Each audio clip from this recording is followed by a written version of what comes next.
नमस्कार, हर खबर बिहार झारखंड में आपका स्वागत है। मैं हूं आपके साथ भावना त्रिपाठी। बुलेटिन की शुरुआत करेंगे इस वक्त की बड़ी खबर के साथ, जहां हेमंत सोरेन ने विश्वास मत जीत लिया है। हेमंत सोरेन की सरकार बरकरार रहेगी। विधानसभा के विशेष सत्र में बहुमत पाया गया है। हेमंत सोरेन के पक्ष में 45 वोट पड़े हैं। इस वक्त की बड़ी खबर, हेमंत सोरेन ने विश्वास मत हासिल कर लिया है। विधानसभा के विशेष सत्र के दौरान उन्हें बहुमत मिला है। हेमंत सोरेन की सरकार अभी फिलहाल बरकरार रहेगी। इस वक्त की बड़ी खबर, जहां हेमंत सोरेन ने विश्वास मत जीत लिया है। विधानसभा के विशेष सत्र में बहुमत पाया गया है। हेमंत सरकार के पक्ष में 45 वोट पड़े हैं। विधानसभा के विशेष सत्र के दौरान उन्हें बहुमत मिला है। इस वक्त की बड़ी खबर, हेमंत सोरेन ने विश्वास मत जीत लिया है। हेमंत सोरेन की सरकार अभी बरकरार रहेगी। विधानसभा के विशेष सत्र के दौरान उन्हें बहुमत मिला है। हेमंत सोरेन के पक्ष में 45 वोट पड़े। रांची से इस वक्त की बड़ी खबर, जहां हेमंत सोरेन सरकार को विश्वास मत मिल गया है। फिलहाल हेमंत सोरेन सरकार बरकरार रहेगी। विधानसभा का विशेष सत्र बुलाया गया था, जिस दौरान उन्होंने बहुमत हासिल कर लिया है। हेमंत सोरेन के पक्ष में 45 वोट डाले गए।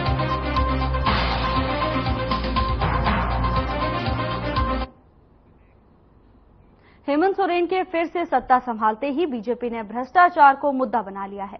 भारतीय जनता युवा मोर्चा के बैनर तले चास के प्रखंड सह अंचल कार्यालय में भ्रष्टाचार को लेकर प्रदर्शन करते हुए तालाबंदी कर दी। बीजेपी नेताओं ने इस दौरान हेमंत सोरेन सरकार के खिलाफ जमकर नारेबाजी की और इसे भ्रष्टाचारी और युवा विरोधी सरकार बताया।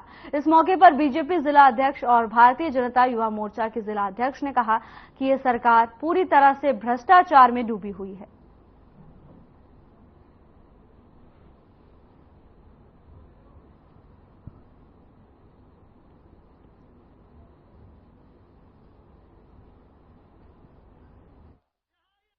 आज भारतीय जनता युवा मोर्चा के बैनर तले बोकारो जिला में चास प्रखंड कार्यालय में हम लोग धरना प्रदर्शन कर रहे हैं। ये सरकार आपके विरोधी सरकार है। आप देखे होंगे कि आय आवासीय जाति बनाने के लिए एक एक लड़का को 1.5 साल घूमना पड़ता है, तब आय आवासीय और जाति बनता है। ये सरकार भ्रष्टाचार में लिप्त है और ये हेमंत सरकार को हम लोग यहाँ धरना दिए हैं। चाहे किसी को भी हो, हेमंत सरकार कुर्सी में होना चाहिए, हेमंत सोरेन कुर्सी में होना चाहिए। और पूरा जो आज के समय में अंचल कार्यालय रहे, चाहे जिला कार्यालय रहे, सभी जगह में भ्रष्टाचार भरपूर भरा हुआ है। और आज के समय में यहाँ युवा और छात्र पूरी तरह से परेशान है कि आज के समय में आप सभी लोग देख सकते हैं।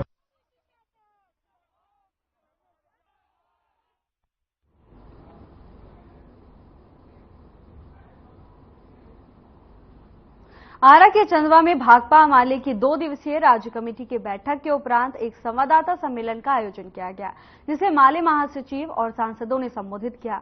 सम्मेलन में माले महासचिव डॉक्टर दीपंकर भट्टाचार्य ने कहा कि इस चुनाव ने लोकतंत्र और संविधान के पक्ष में जनादेश दिया है।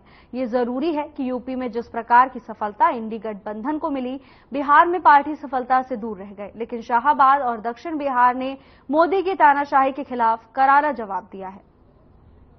बहुत सारे बड़े बड़े कानूनों को पारित करवाया तो उनको कायदे से स्पीकर नहीं बनना चाहिए।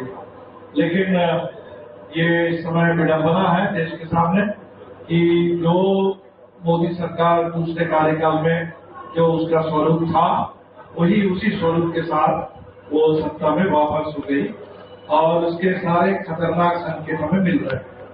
एक तो 1 जुलाई से जो 3 नए फौजदारी कानून इस देश पर लाए गए। जी का शहादत दिवस है, जिन्हें लाल बाजार पुलिस लॉकअप में उनकी हत्या कर दी गई थी। तो उसको हम लोग इस बार बड़े पैमाने पर मनाएंगे। 52वां शहादत दिवस है और पार्टी के तमाम कार्यकर्ताओं को जो अभी सरकार बनी है उस संदर्भ में उस सरकार के बारे ये घटना रविवार की देर शाम धुरवा थाना क्षेत्र के बस स्टैंड के पास की है, जहां रांची के धुरवा में अपराधियों ने पूर्व पार्षद को गोली मार दी। पूरी घटना रविवार की देर शाम धुरवा थाना क्षेत्र के बस स्टैंड की है, जहां बाइक सवार अपराधियों ने पूर्व पार्षद वेद प्रकाश को गोली मार दी। आनन फानन में वेद प्रकाश को पारस अस्पताल में भर्ती कराया गया, जहां वेद प्रकाश की हालत गंभीर बनी हुई है। वहीं पुलिस मौके पर पहुंचकर मामले की जांच में जुटी हुई है। बताया जा रहा है कि आपसी रंजिश को लेकर वेद प्रकाश को गोली मारी गई है। वेद प्रकाश को छाती और गर्दन में गोली मारी गई है। वहीं घटना को अंजाम देने के बाद अपराधी हथियार छोड़कर मौके से फरार हो गए।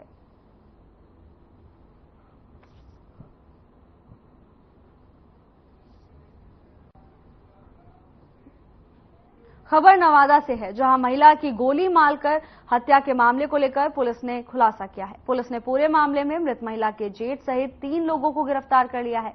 गिरफ्तार अपराधियों के पास से पुलिस ने हत्या में उपयोग हथियार और कारतूस बरामद करते हुए बाइक को भी जब्त किया है।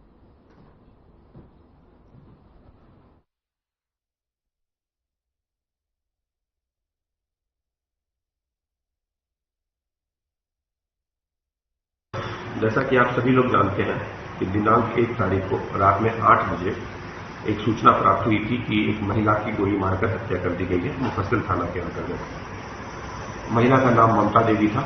ममता देवी के जेठ राजेश कुमार पिता स्वर्गीय भगवान सिंह के बयान पर केस दर्ज हुआ था। घटना बहुत संवेदनशील लग रही थी, इसलिए हम लोगों ने तुरंत एक SIT का गठन किया था और SDPO 2 के नेतृत्व में एक SIT। मधुबनी में बेखौफ अपराधियों ने घर से बुलाकर एक युवक की गोली मारकर हत्या की वारदात को अंजाम दिया और शव को बांध किनारे फेंक दिया। घटना को घोघरडीहा थाना क्षेत्र के किसनी पट्टी गांव में बीते रात अंजाम दिया गया है।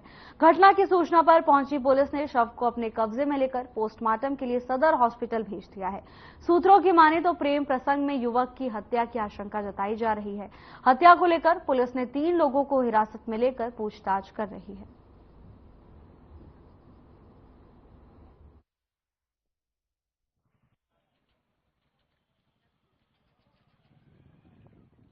गोली मार दिया है। कितने आदमी को मौत हुई है? एक आदमी की मौत हुआ। कहाँ के रहने वाला था मृतक? बसवारी का। कितना उम्र होगा? 20 का अंदर में। और किसी का गिरफ्तारी भी हुआ है क्या? अभी 3 आदमी को पूछताछ में रखा हुआ है।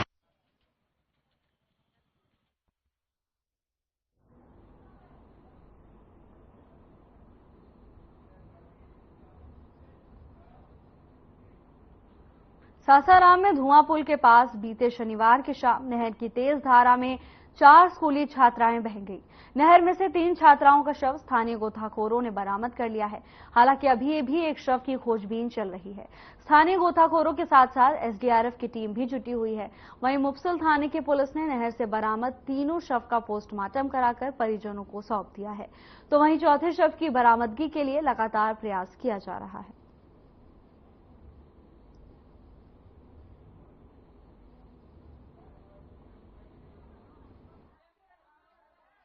पढ़े गए सब पढ़ क्या होते रहते ना अपना नहर में डूब गई सर। अच्छा खाली भैया छोड़े। कितने लोग का शव मिला है अभी तक?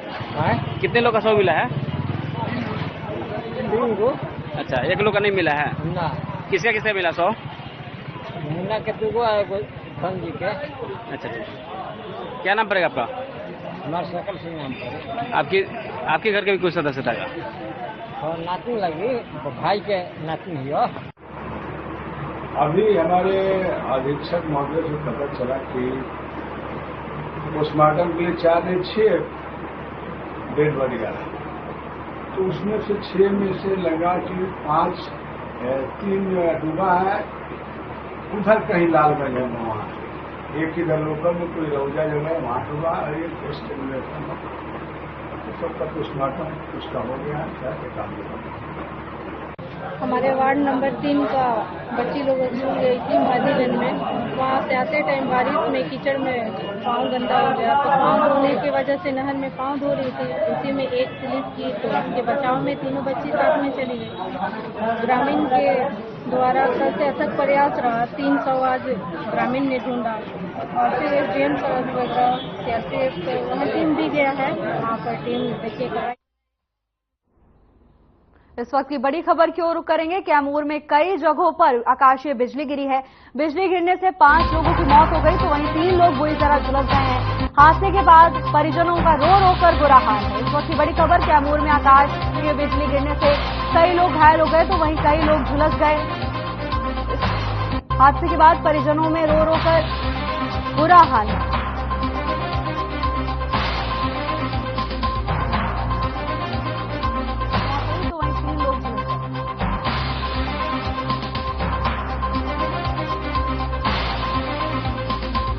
बड़ी खबर, कैमूर में आकाशीय बिजली गिरने के कारण कई लोग घायल हो गए तो वहीं कई लोग झुलस गए हैं। मृतकों के परिजनों का रो रो कर बुरा हाल है। खबर कैमूर से, जहां आकाशीय बिजली गिरने से कई लोगों की मौत हो गई।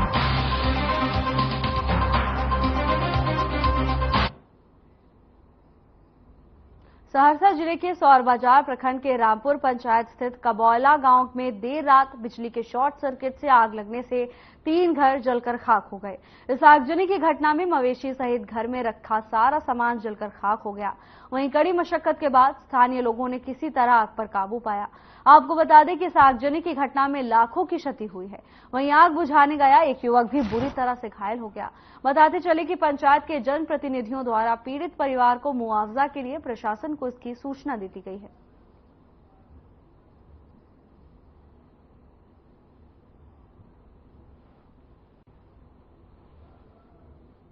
हुआ जिसके कारण मतलब पहले वो टाट में आग लगा, फिर धीरे धीरे पूरा आग फैल गया। बट हमको पता नहीं चला, तक हमको पता चला कि अंदर जाके देखते पूरा जल गया था। फिर भी हम कोशिश करके 1-2 अपने गाय को बचाए, फिर वो भी पूरी तरह से घायल है। और मेरा 2 बछड़ा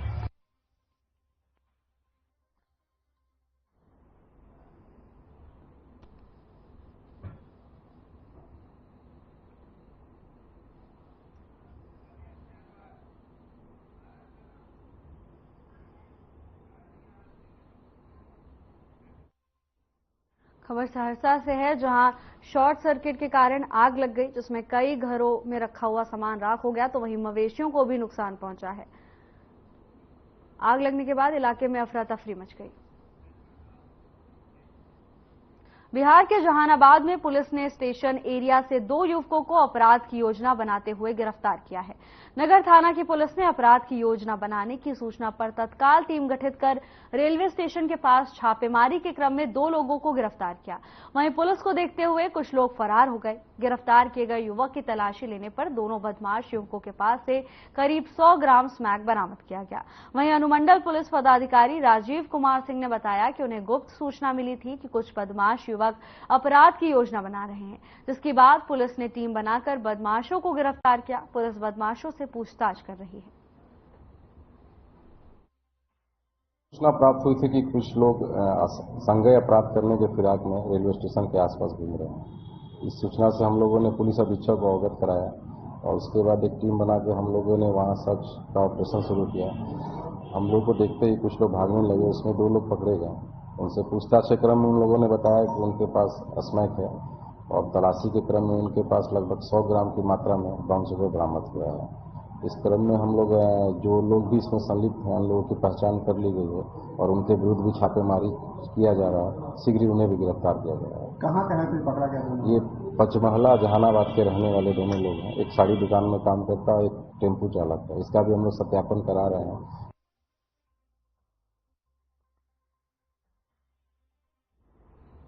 खबर बेतिया के नरकटियागंज से है, जहां के शिकारपुर थाना क्षेत्र में अवैध शराब कारोबारियों के विरुद्ध एलटीएफ टीम और शिकारपुर थाना की टीम ने संयुक्त रूप से छापेमारी अभियान चलाया, जिस दौरान नगर के पोखरा चौक, धूमनगर, हरदिया चौक, चमुआ चौक समेत कई जगहों पर ताबड़तोड़ छापेमारी की गई।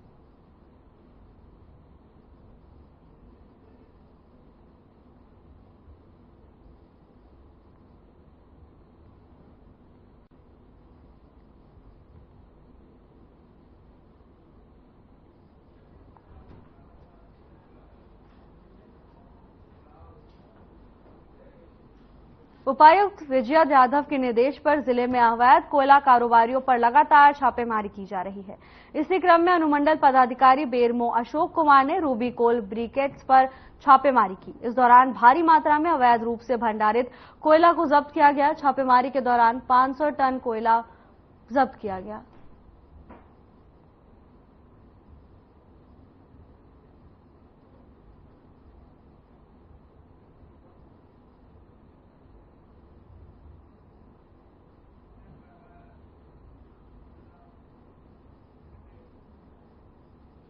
मोतिहारी के चंदिया में एक कार्यक्रम का आयोजन किया गया था, जिसमें ऑर्केस्ट्रा कार्यक्रम भी रखा गया था। इस बीच युवक तमंचा लेकर डांसर के साथ डांस करने लगे, जिसका वीडियो सोशल मीडिया पर वायरल हो गया।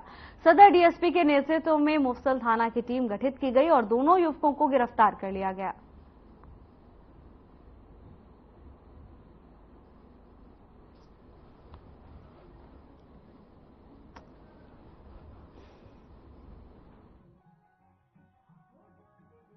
दिनांक 6/7/24 की मध्य रात्रि में मुफस्सिल थाना अंतर्गत ग्राम चंद्रैया में प्रोग्राम में कुछ लोगों के द्वारा अवैध काटा लहराते हुए 45 सेकंड का वीडियो वायरल हुआ। पुलिस अधीक्षक महोदय पूर्वी चंपारण मोतिहारी के द्वारा उक्त वीडियो के सत्यापन एवं आवश्यक कार्रवाई हेतु एक टीम के गठन का निर्देश दिया गया। गठित टीम द्वारा त्वरित कार्रवाई करते हुए एक देसी काटा, एक जिंदा कारतूस, 2 मोबाइल एवं एक मोटरसाइकिल के साथ 2 युवकों को गिरफ्तार किया गया है। डॉक्टर नीतू कुमारी नूतन के लिए मोतिहारी के मुंशी सिंह महाविद्यालय के ऑडिटोरियम में अभिनंदन सह विशेष सम्मान समारोह का आयोजन किया गया। इस सम्मान समारोह का आगाज वेद विद्यालय के वैदिक छात्रों ने मंगलाचरण से किया। उसके बाद समारोह का 71वीं बटालियन के सशस्त्र सीमा बल कमांडेंट प्रफुल्ल कुमार सिंह, विशिष्ट अतिथि के तौर पर क्षेत्रीय प्रबंधक सेंट्रल बैंक ऑफ इंडिया के नरेश ठाकुर और मुख्य प्रबंधक भारतीय जीवन बीमा निगम के संगम लाल ने दीप प्रज्वलित कर कार्यक्रम का विधिवत उद्घाटन किया।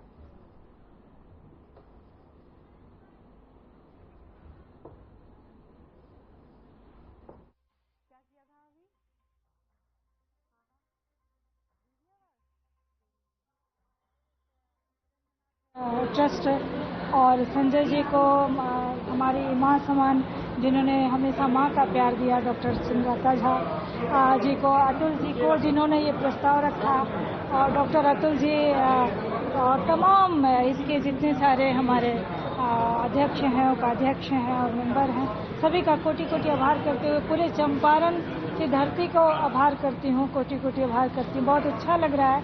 अपने घर में प्यार पाना, आशीर्वाद पाना सौभाग्य की बात होती है, और इसमें मुझे लगता है कि ईश्वर ने ये सौभाग्य आप सभी पत्रकारों का भी इतना प्यार से नहीं मिलता है, तो मैं अपने आप को गौरवान्वित महसूस कर रही हूँ।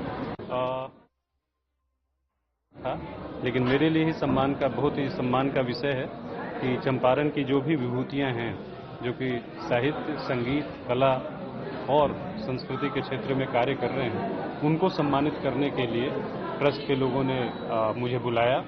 निश्चय ही इस तरह के कार्यक्रम जो भी हमारी पीढ़ी है, खास करके युवा पीढ़ी, उनको बहुत ही ज़्यादा प्रोत्साहित करेगी कि कैसे हमको न सिर्फ अपने संस्कृति, कला और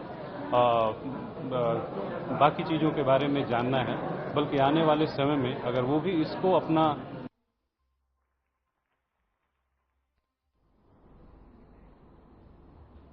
एक तरफ झारखंड में गठबंधन की सरकार जरूरतमंद बच्चों को पढ़ाई के लिए विदेश भेज रही है, तो वहीं दूसरी ओर जुगसलाई विधानसभा स्थित दलदली पंचायत के बनाम गुट्टू में गांव में रहने वाले किसान का बेटा प्रवीण कुमार मुर्मू आगे की पढ़ाई के लिए सांसद और विधायक से गुहार लगा रहा है।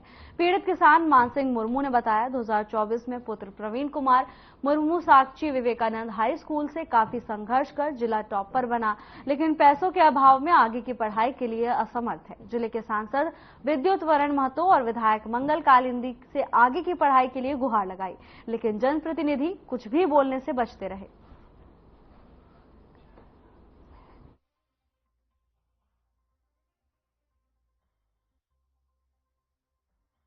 हाँ, किसी तरह से खेती बेड़े से परिवार हम लोग चलाते हैं, बहुत मुश्किल से, आर्थिक स्थिति भी ठीक नहीं है। और ऐसा तो हम लोग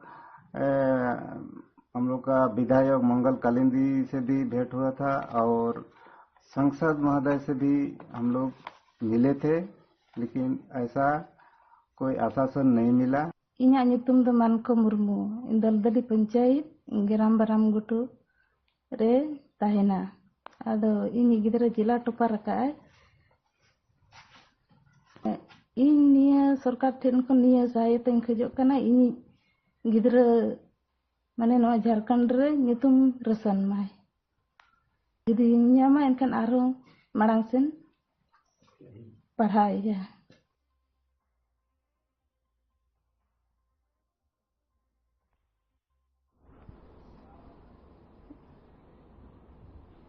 खबर सासाराम से है। सासाराम के जीएनएम ट्रेनिंग सेंटर में रोहतास जिला विधिक सेवा प्राधिकरण द्वारा विधिक जागरूकता शिविर का आयोजन किया गया, जिसके माध्यम से बताया गया कि महिलाओं के अधिकारियों की किस प्रकार रक्षा की जाए, साथ ही महिलाओं के साथ होने वाले अत्याचारों को लेकर कानूनी पक्ष की जानकारी दी गई।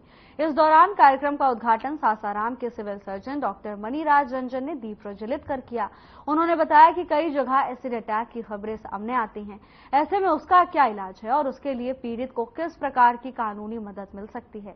इन तमाम बिंदुओं पर कोर्ट से आए पदाधिकारी गणों और डॉक्टरों ने अपने अपने विचार व्यक्त किए। साथ ही जीएनएम छात्रावास की छात्राओं को भी इसकी जानकारी दी।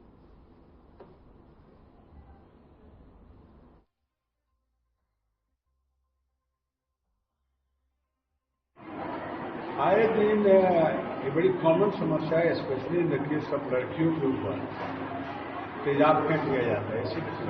इसके बारे में हमें जानकारी मिलनी चाहिए और हमारे एएनएम जो प्राइमरी हमारे ट्रीटमेंट सेंटर है या प्राइमरी डॉक्टर उनको जानकारी होनी चाहिए कि इसका इलाज कैसे है और इलाज के बाद उसका लीगल प्रोसीड्यूर क्या है जिससे पनिशमेंट मिल सके। इसी पर आज कार्यशाला का आयोजन किया गया है, इसकी जानकारी मिलेगी।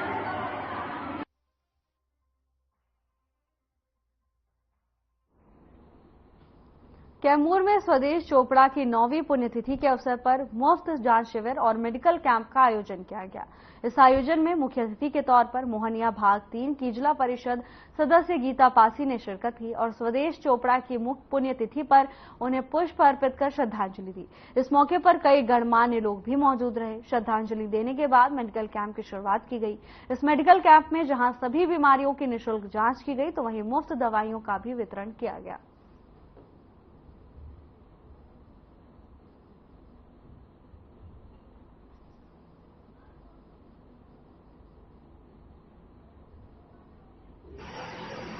पुण्यतिथि पर हम लोगों को बुलाया गया। हम सभी दुर्गावती के मोहनिया के समाजसेवी आजाद के बीच जो प्रशस्ति पत्र मिला है पंजाब केसरी समूह की तरफ से, मैं उसका आभार प्रकट करता हूँ और उस स्वर्गीय स्वदेश चोपड़ा जी की पुण्यतिथि को मैं उनकी यादों में पुनः नमन करता हूँ कि ऐसे लोग अगर मेरे देश में मेरे इलाकों में अगर सेवारत रहे द्वारा मेरे पुण्यतिथि है उन्हीं के लगाया गया। मैं उनको तहे दिल से चरणों में जीवन अर्पित करती हूँ कि ऐसा अभी कोई महिला हो तो हमारे देश में बहुत आगे महिला समाज जाएगी। कई प्रकार में अपने बात करता हूँ।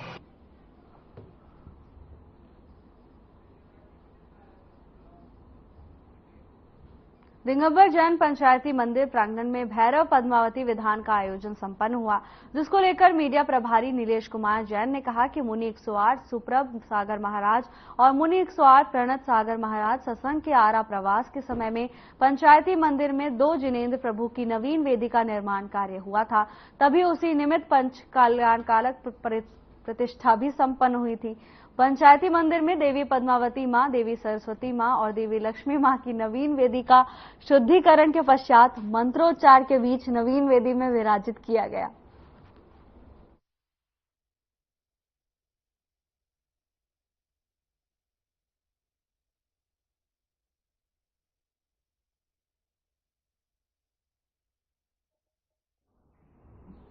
बिहार की सियासत में एक बार फिर बस्तियों को मालिकाना हक देने का मुद्दा गरमाया हुआ है। आपको बता दें कि जमशेदपुर के 86 बस्तियों को मालिकाना हक देने की तर्ज पर सरायकेला जिले में भी 43 बस्तियों को मालिकाना हक देने की मांग अब उठने लगी है। बीजेपी नेता रमेश हांसदा ने 50 साल से भी अधिक समय से अस्तित्व में आई बस्तियों को सरकार के समक्ष मालिकाना हक देने की मांग की। उन्होंने कहा कि बिहार सरकार के द्वारा 1990 के दशक में बंदोबस्ती को पूर्ण रूप से बंद कर दिया गया था। अब तक 1932 और 86 के बाद कोई सेटलमेंट भूमि सुधार करने का काम किसी भी सरकार ने नहीं किया, जिसकी वजह से आज भी गांव देहातों में पुराने खेत खतियान ही वंशावली बनाकर जमीन के विभिन्न तरह का काम किया जा रहा है। जमीन का आंदोलन बहुत बड़ा, जमीन का मामला बहुत बड़ा है। झारखंड में सेटलमेंट 64 के बाद नहीं हुआ, जिस वजह से आज जितनी जमीनें हैं सरकारी जमीन में कई परिवर्तन हुए हैं, कई घर बन गए हैं। आज आदित्यपुर नगर निगम क्षेत्र में लगभग 40 से ज्यादा बस्तियां बस गई सरकारी जमीन पे। सरकार सब कुछ दे रही है, राशन, बिजली, पानी, सब सुरक्षा दे रही है, लेकिन उनका जमीन का सेटलमेंट, उनका जमीन का रेगुलेशन नहीं हुआ। विधानसभा चुनाव से पहले ये एक जन मुद्दा बने, जमीन का सेटलमेंट, झारखंड में जमीन का सेटलमेंट हो। फिलहाल के लिए बस इतना ही। जल्द हाजिर होंगे नई अपडेट्स के साथ। नमस्कार।